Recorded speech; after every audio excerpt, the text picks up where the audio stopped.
Students, उम्मीद है आप सब खैरियत से होंगे। अच्छा स्टूडेंट्स, आज का जो हमारा टॉपिक है चैप्टर नंबर 8 का एक लॉन्ग क्वेश्चन है characteristics of C language. Students, आपने याद रखना है करैक्टरिस्टिक्स का ऑल्टरनेटिव क्वेश्चन भी आपके पास आ सकता है, एडवांटेजेस ऑफ सी लैंग्वेज। अगर इन केस आपके पास यही क्वेश्चन आ जाए डिस्क्राइब हाई लेवल लैंग्वेज, तो आपने कुछ चीज़ों में चेंजिंग करके अपना यही क्वेश्चन जो है आप तैयार कर सकेंगे। अब हमारे पास इसमें क्वेश्चंस के अंदर सबसे पहला जो पॉइंट है या हमारे पास जो सबसे पहली स्लाइड है, इसमें characteristics of C language mention है। हमारे पास टोटल 8 करैक्टरिस्टिक्स हैं।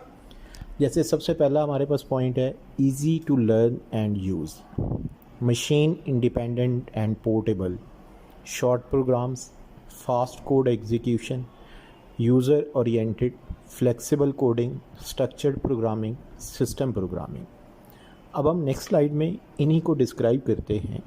जैसे हमारे पास सबसे पहला पॉइंट है easy to learn and use, यानी सी लैंग्वेज या कोई भी हाई लेवल लैंग्वेज जो है उसे आप बड़ी आसानी के साथ लर्निंग उसकी कर सकते हैं, उसको यूज़ कर सकते हैं। जैसे इसमें सबसे पहला पॉइंट है कि सी आपके पास सबसे ज़्यादा सिंपल लैंग्वेज है, आसान तरीन लैंग्वेज है।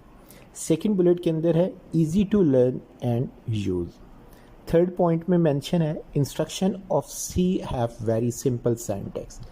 जैसे कि आपने लास्ट लेक्चर में सिंटैक्स के बारे में पढ़ा भी था कि सिंटैक्स वो पॉइंट होता है जिसकी मदद से हम अपना प्रोग्राम जो है वो लिख सकते हैं। तो सी लैंग्वेज के अंदर जितनी भी आप इंस्ट्रक्शंस लिखते हैं वो बहुत ज़्यादा सिंपल होती हैं। So a programmer need not necessary to have a detail knowledge of computer architecture, यानी आपको सी लैंग्वेज सीखने के लिए ज़रूरत नहीं होती कि आप हार्डवेयर के बारे में भी डिटेल जान सकें। अगर आपको हार्डवेयर के बारे में कुछ पता है तो बहुत अच्छी बात है, अदरवाइज़ अगर आपको इसके बारे में कोई इन्फॉर्मेशन नहीं है तो किसी किस्म का कोई प्रॉब्लम नहीं है। आप सी लैंग्वेज या कोई भी हाई लेवल लैंग्वेज जो है वो आप आसानी के साथ सीख सकते हैं। इसी तरह हमारे पास जो नेक्स्ट स्लाइड है मशीन इंडिपेंडेंट, यानी इसका सी लैंग्वेज के साथ मशीन का कोई लेना देना बिल्कुल नहीं होता। एंड पोर्टेबल, पोर्टेबल का मतलब होता है एक जगह से किसी भी दूसरी जगह लेकर जाना। जैसे हमारे पास पोर्टेबल डिवाइसेस होती हैं, फॉर एग्जांपल मोबाइल फ़ोन होता है, लैपटॉप होता है, जिसे हम एक जगह से किसी भी दूसरी जगह पर जो है वो लेकर जा सकते हैं। सी आपके पास क्या कौन सी लैंग्वेज है? मशीन इंडिपेंडेंट लैंग्वेज है, यानी जिस वक्त आप सी में काम करते हैं तो आपको किसी किस्म की मशीन लैंग्वेज के बारे में जानने की कतई तौर पर ज़रूरत नहीं होती। सेकंड पॉइंट में इस मशीन इंडिपेंडेंट लैंग्वेज का मतलब और ज़्यादा डीपली डिस्क्राइब किया गया है कि इसका मतलब क्या होता है, that programs written on one type of machine can execute on any other type of machine with little modification. यानी इसमें आपके पास सिंपल सा है कि फॉर एग्जांपल अगर आपने किसी एक मशीन के ऊपर आपने प्रोग्राम लिखा, फॉर एग्जांपल मेरे पास जो कंप्यूटर है उसके अंदर जो प्रोसेसर लगा हुआ है वो इंटेल का है, अगर मैंने उसके ऊपर कोई भी प्रोग्राम लिखा तो अब मैं इसी प्रोग्राम को किसी भी दूसरे कंप्यूटर के ऊपर लेकर जाऊंगा जिसके अंदर प्रोसेसर AMD का लगा होगा, तो मैं उसके अंदर भी जो है इसमें थोड़ी बहुत मॉडिफिकेशन करके जो है अपना प्रोग्राम इजीली चला सकता हूँ। मशीन इंडिपेंडेंट का मतलब ये हुआ कि आपने जिस कंप्यूटर के ऊपर रहते हुए प्रोग्राम लिखा, आप उसको किसी भी दूसरे कंप्यूटर पर जो है वो ले जाकर चला सकते हैं। For example, C program written for Intel microprocessor can be executed on a machine that use AMD Advanced Micro Devices microprocessor।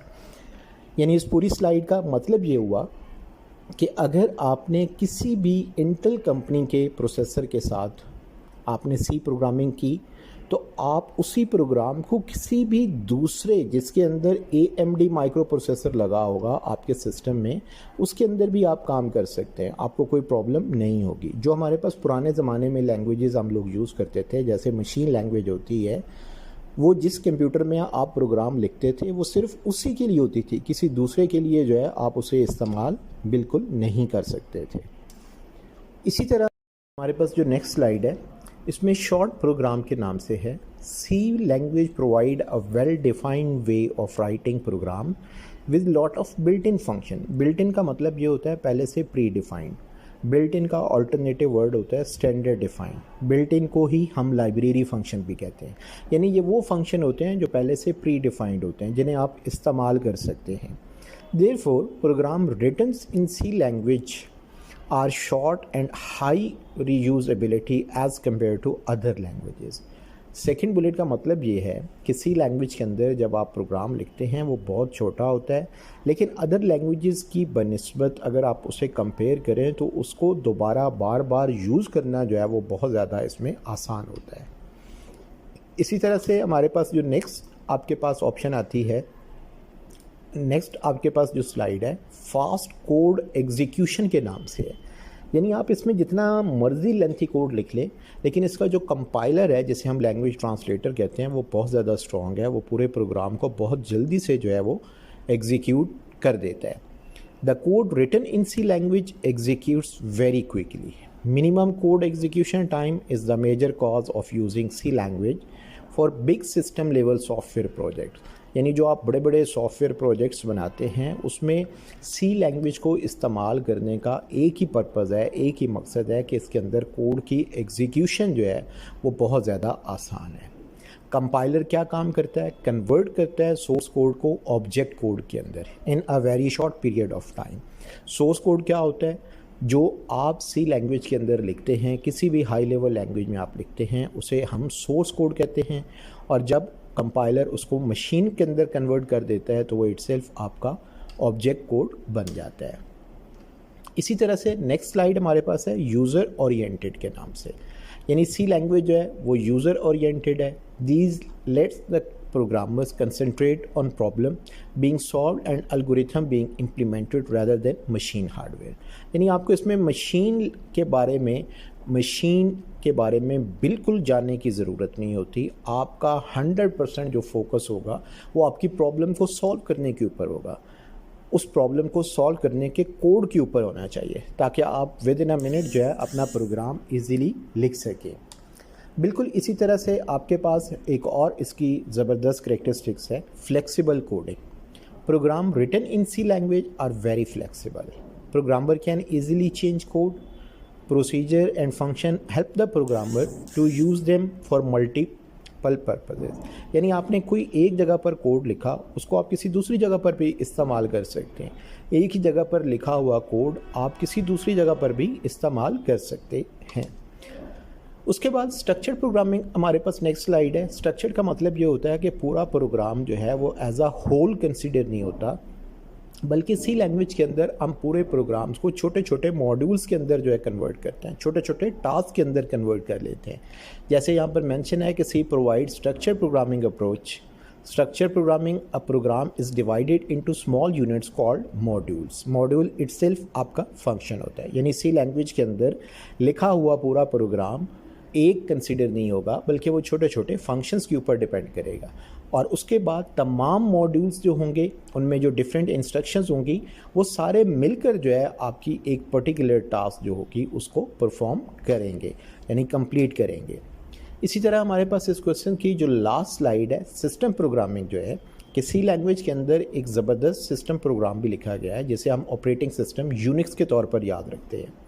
C provide a powerful approach for system programming. It was mainly designed to develop system software programs. Programmers can write complex software program more easily than other low-level language. यानी इसमें आप आसानी के साथ जो है ये सारा काम कर सकते हैं as compare to other languages के अंदर। थैंक यू सो मच बेटा। इस क्वेश्चन को आप लिखें, याद करें। नेक्स्ट लेक्चर में मिलते हैं। अल्लाह हाफिज़।